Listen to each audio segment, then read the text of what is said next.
লা লা লা, লা লা লা।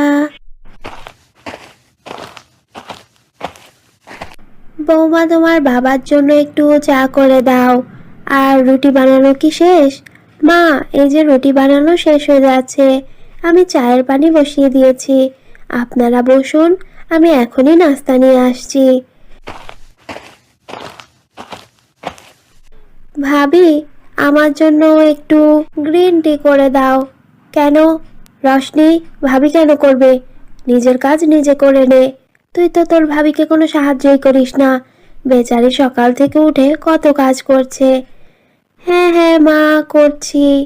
কি করছি? ঘরটা পরিষ্কার করে দে তুই। ততক্ষণে দীপা রান্নাঘরের কাজটা শেষ করুক। ঠিক আছে মা। রশনি ঘরবাড়ি পরিষ্কার করলো আর এদিকে দীপা নাস্তা বানিয়ে